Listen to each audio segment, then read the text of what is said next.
It was a regular weekday afternoon. The sun was setting slowly, painting the sky with soft orange and pink shades. Sarah, a tired but loving single mother, held her daughter's hand as they walked toward the nearby McDonald's.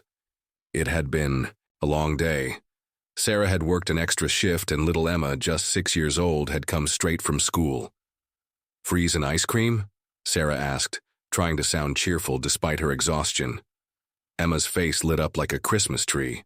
"Yes, Mama, with extra ketchup," Sarah smiled. Moments like this made all the struggles worth it. She worked 2 jobs, barely slept, and counted every penny. But when she saw her daughter smile, she felt rich in ways money could never give. They entered the McDonald's and found a small table in the corner. Sarah placed their bag down and handed Emma a few napkins to wipe her hands. As they waited for their food, Emma suddenly stood up. "Mama, I have to go to the restroom. Can I go by myself? Please? I'm a big girl now." Sarah hesitated. Emma had been asking to use the restroom on her own lately, trying to prove she was growing up. Sarah glanced toward the restroom hallway. It wasn't far, just around the corner. "Okay," she nodded slowly. "But be quick, and if anything feels wrong, come back right away." Emma nodded proudly and walked off with her tiny ponytail swinging behind her. Sarah watched her until she disappeared behind the corner, then sighed and checked her phone. 2 minutes passed, then 3, then 5. Something didn't feel right. Sarah began to fidget. She turned her head toward the restroom hallway. Still no sign of Emma. Her heart beat faster. Just as she was about to stand and go check, she saw her daughter, running back, barefoot, crying uncontrollably, her small hands covering her face. "Emma!" Sarah jumped up and rushed to her. Emma ran straight into her arms and buried her face into her mother's chest. Sarah held her tightly, shocked by how hard her daughter was crying. Her tiny shoulders shook with each sob. "What happened, baby? Are you hurt? Tell Mama." Emma didn't speak. Her lips trembled. Her breathing was fast and broken. Then Sarah noticed Emma's dress was torn near the side, the seam split, and her knee had a red mark, like she had fallen or been grabbed. "What happened?" Sarah repeated, louder now, fear rising in her throat. Emma lifted her face slowly and whispered one word. "Man." Sarah's heart sank. "What man? What did he do?"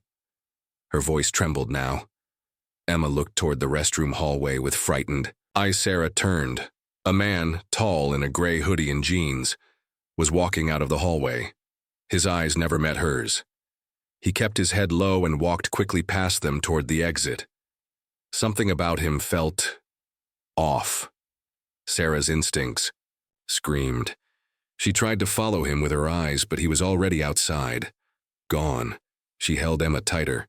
Her daughter was shaking, tears still streaming down her face. She needed to do something. Fast. A manager noticed the situation and came over. "Ma'am, is everything okay?" Sarah shook her head. "No. Something happened in the restroom. That man, he might have hurt my daughter." The manager's face turned serious. He motioned to a nearby staff member. "Call the police, now, and pull up the security footage."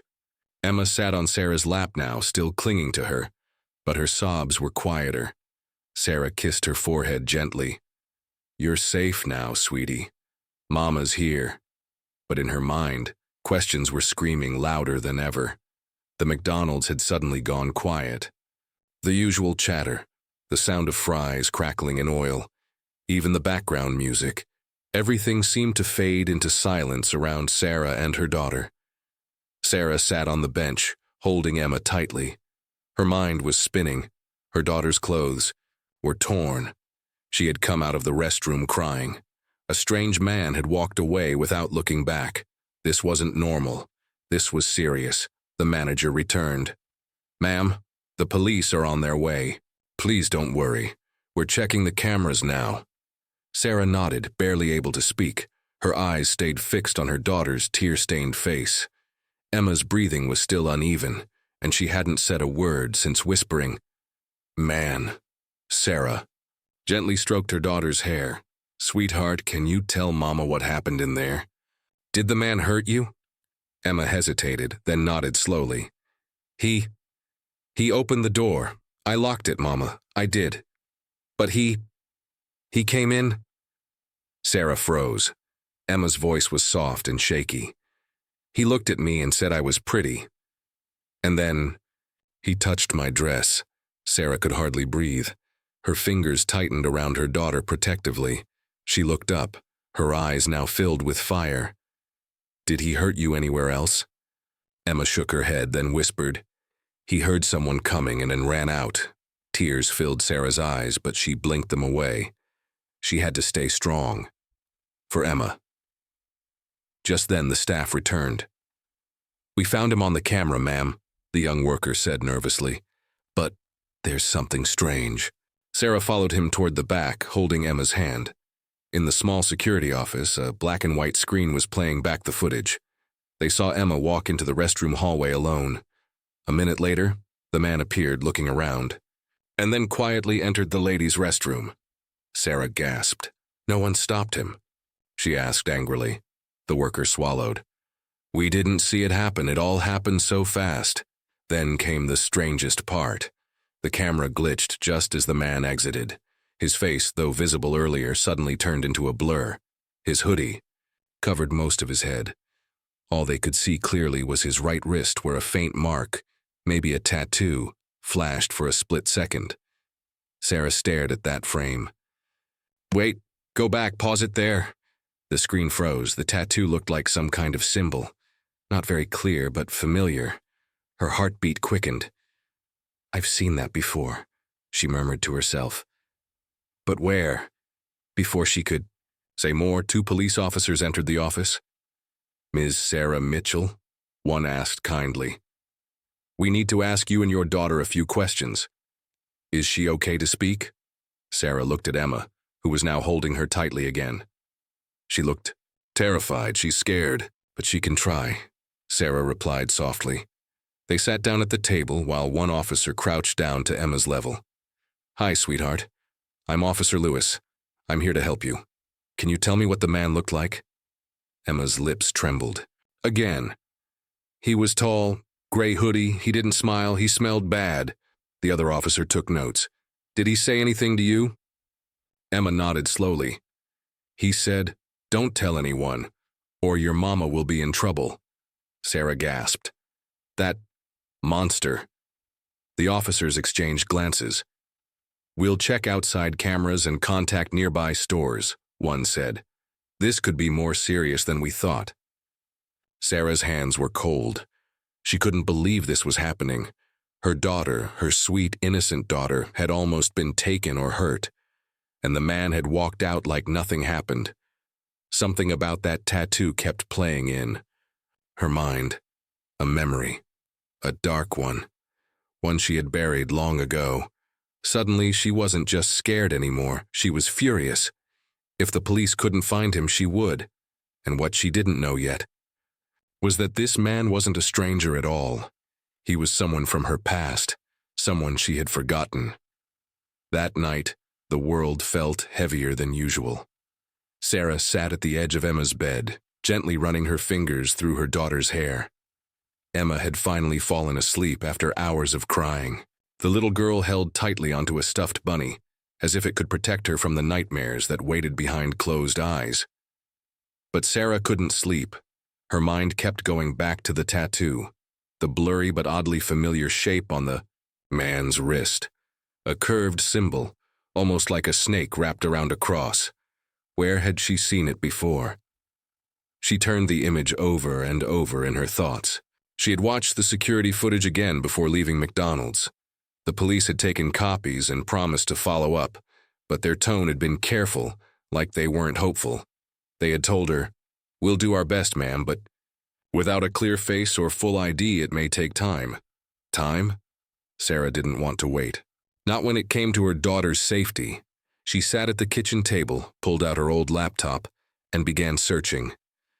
Tattoo symbols, snake and cross. Hundreds of results popped up. Gang symbols, prison tattoos, secret societies. Nothing. looked exactly the same. But then something caught her eye, a blog article from years ago. Symbols used by former group home abusers. Watch for these marks. Her heart skipped a beat. She clicked. Halfway down the page, she found it. There. It was the same tattoo. She leaned forward, eyes wide. The blog talked about a foster care scandal from 18 years ago, involving several children and a group of staff members from a home just outside the city. The article said some of the abusers were never caught, but a few were identified by tattoos that they all shared, a secret symbol to represent order and silence. Sarah's hands shook as she scrolled. Then a name appeared on the screen. Victor Hale. Her chest tightened. She knew that name. Suddenly a flood of memories came rushing back. Sarah herself had been in foster care for 2 painful years when she was a child. She had blocked most of it out.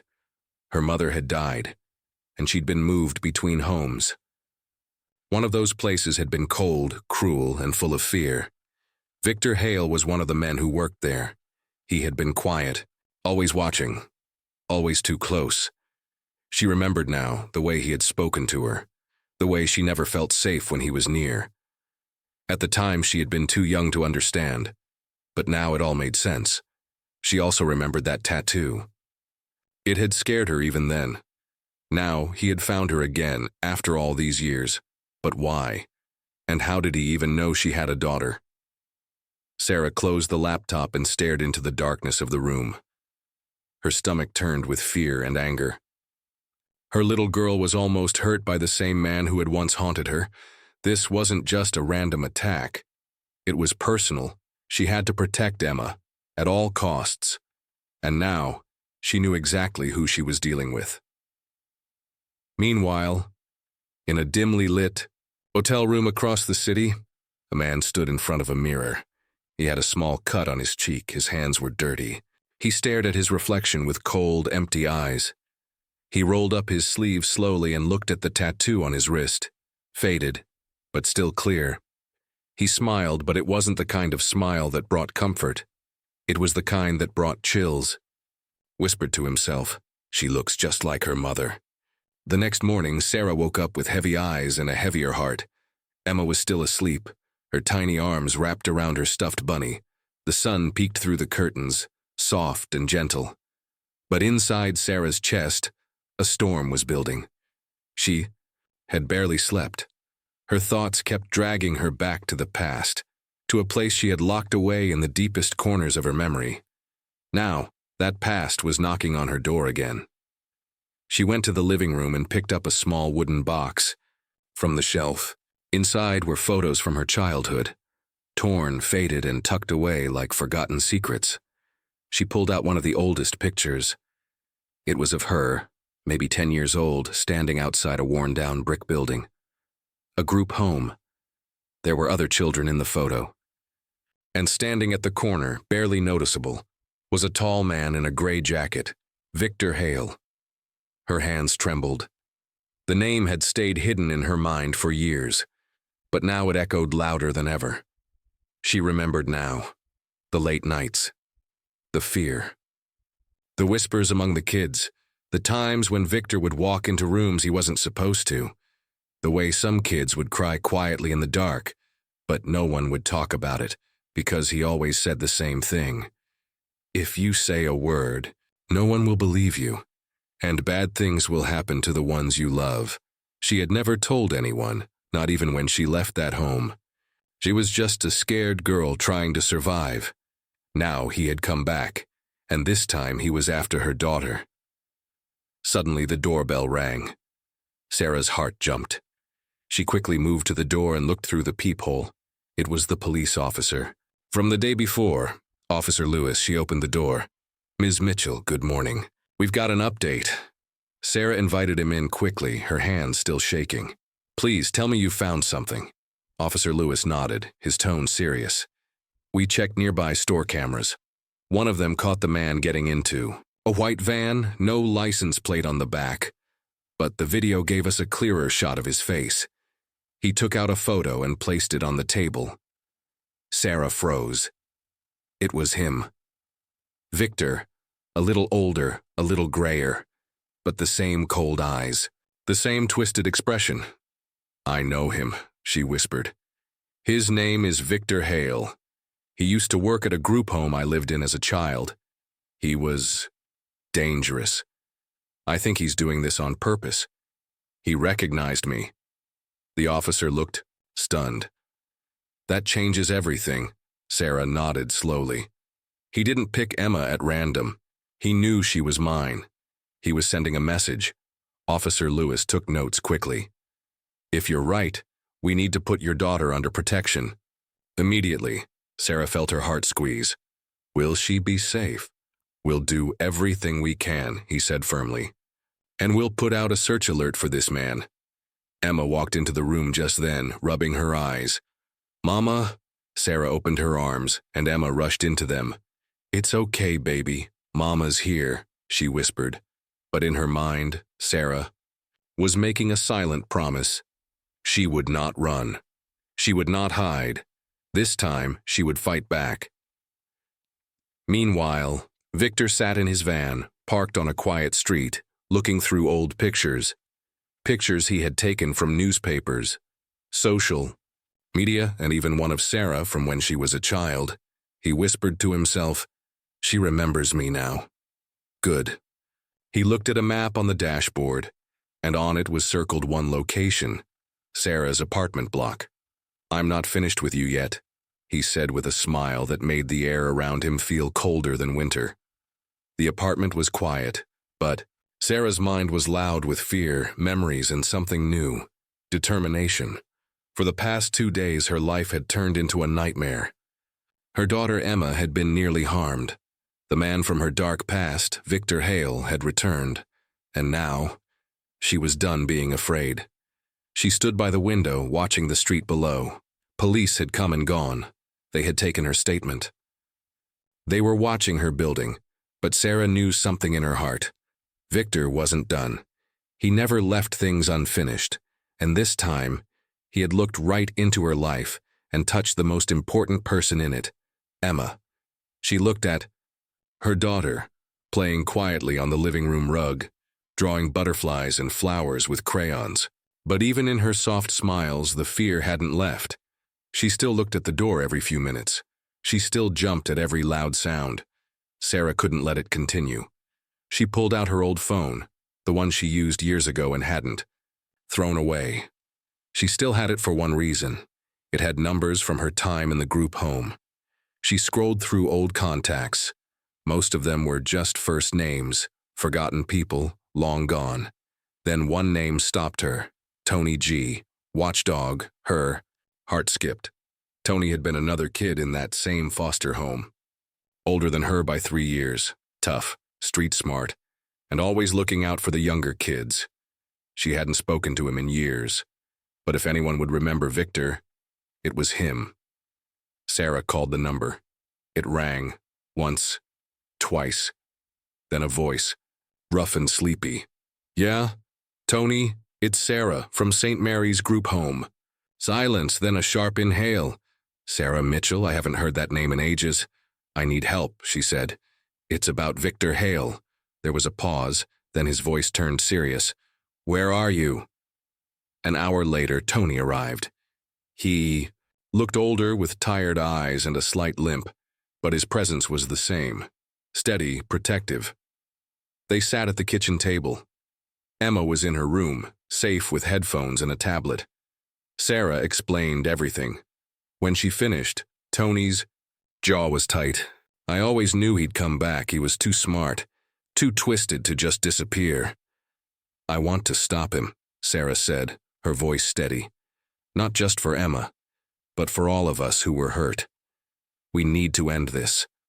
Tony nodded. "Then, we set a trap." Sarah looked surprised. "A trap?" He leaned forward. "Victor's watching you, that's clear. But what he doesn't know is that you're no longer alone. We'll lure him in, make him think you're vulnerable just like before. But this time, we'll be ready." Sarah hesitated. "That's dangerous." "So is doing nothing," Tony said. "He won't stop, Sarah. Not until he gets what he wants, or until we stop him." Sarah looked toward Emma's room. She knew Tony was right. Okay, she whispered. Let's do it. That night, Sarah posted a short video on her social media. It looked casual, her sitting alone in her living room, talking about healing, about letting go of fear. But it was meant for Victor. The background clearly showed she was home, alone, vulnerable. Victor saw it, and he smiled. He didn't know Tony was in the apartment, out of view, watching every corner. He didn't know the hallway had been fitted, with a hidden camera. He didn't know two plain-clothed police officers were watching from across the street. He thought she was still the scared little girl. But he was walking into a trap. Meanwhile, in a dark corner of the city, Victor prepared. He put on his gray hoodie, pulled on gloves, checked the small knife hidden in his pocket. This time, he whispered, I'll finish what I started. And outside Sarah's apartment, a white van slowly pulled to the curb. The night was quiet, but Sarah's heart was not. She sat on the couch, pretending to scroll through her phone, acting calm, though every part of her body was tense. The lights in the living room were dim. A small table lamp was the only thing glowing softly in the corner. It was all part of the trap. Tony stood hidden behind the hallway wall, just out of sight, holding a metal rod tightly in his hands. His eyes were sharp, focused. Two undercover officers waited in a car parked across the street. A small security camera above Sarah's front door was recording, quietly watching, waiting. They were ready. Inside her bedroom, little Emma slept, peacefully, unaware of the danger outside. Sarah had locked the bedroom door from inside before she came out.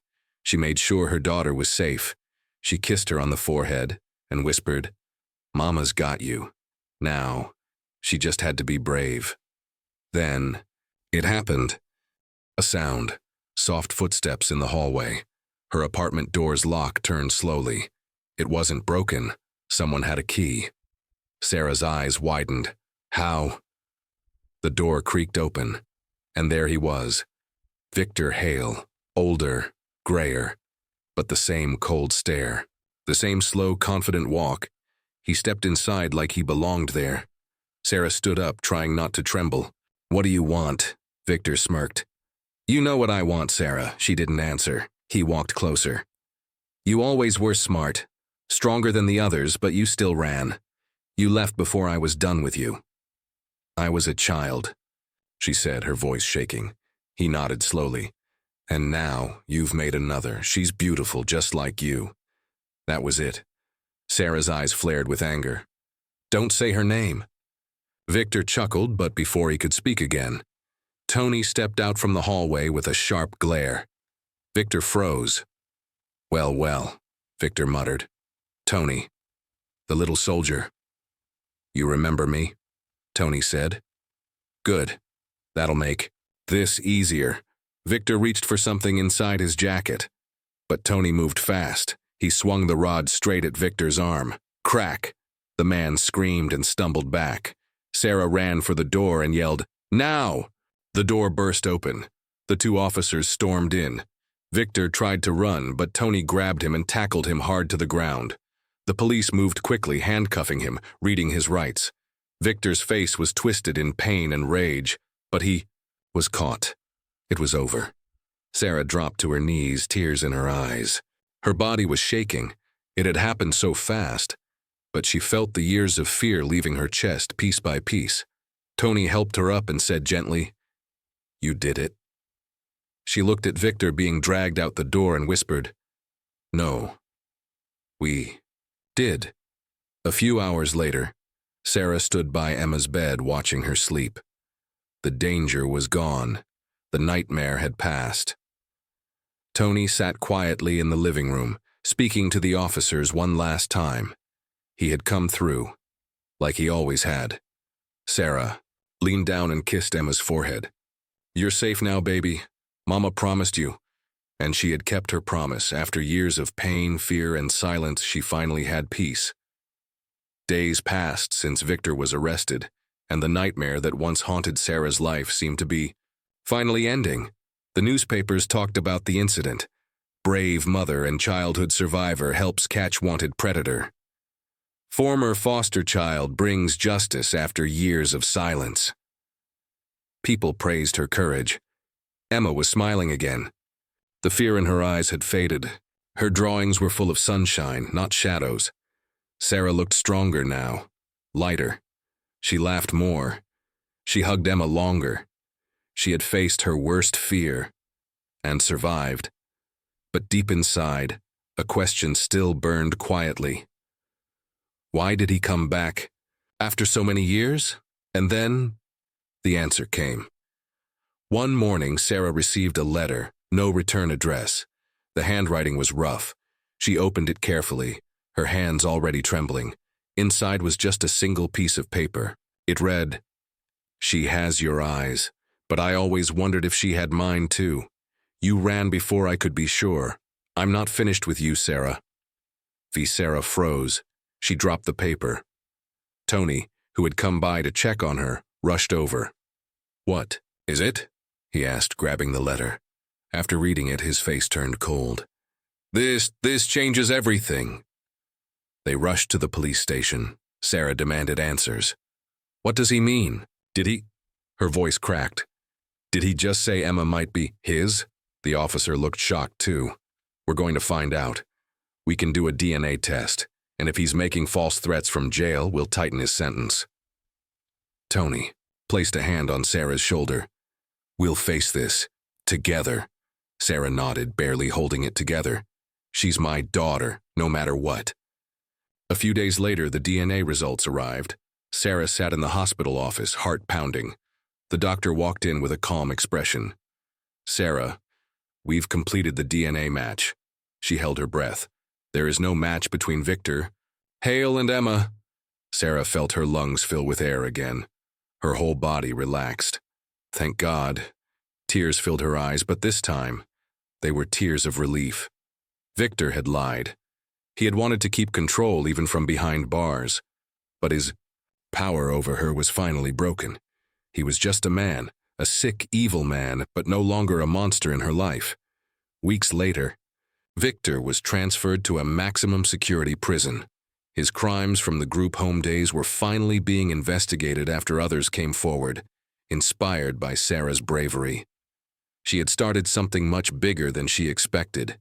She didn't just protect Emma. She helped others find their voice too. One afternoon, Sarah took Emma to the park. The sun was warm. Children laughed around them.